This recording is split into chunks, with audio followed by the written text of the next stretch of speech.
So you're headed on a canoe trip. The first thing you're gonna need to do is load the boat up. And in this video, we're gonna show you some little tips and tricks that we've learned over the years to help you get the boat packed just right. So the first step is actually getting the boat mostly in the water. So you can see our canoe here is 3/4 on the land. And if we loaded the several hundred pounds of gear, like 200 pounds of gear in it, it would be a nightmare. It would be so hard to move it back into the water. So I always start by getting the canoe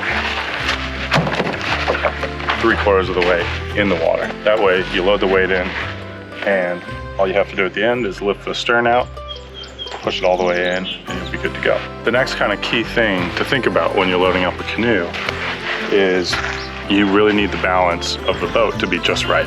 So ideally you want the boat to be sitting perfectly level in the water, equal weight front and stern, but if need be, if it just has to be slightly off, you want more weight in the stern, because if the bow is sitting too low in the water, it's really hard to turn the boat. This is one of those rare circumstances in life where it's probably worth asking your paddling partner what they weigh. And that way you can help get the boat leveled just right. So in this case, I'm heavier than Christine, so we're gonna load the bow slightly heavier than the stern so that hopefully it'll even out pretty well once we're in.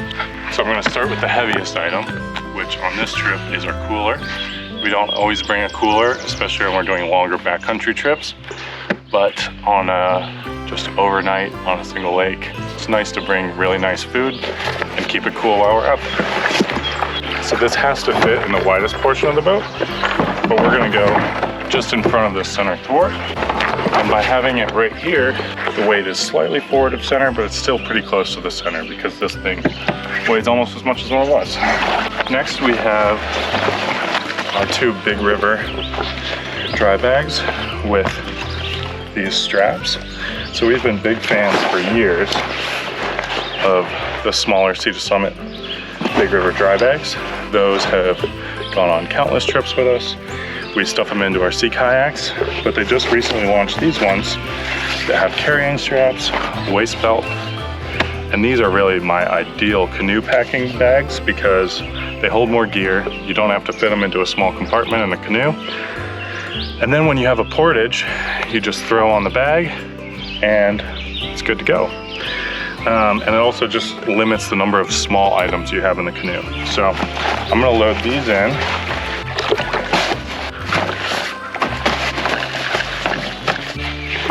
Okay, a classic item to carry your camp kitchen and some food when traveling is a wanigan. And a wanigan dates back to Native American days, and they're often wood boxes that would hold all of your gear.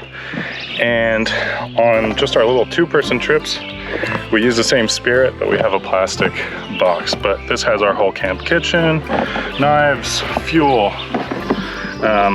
pretty much everything we would need to cook. So we'll pop this in.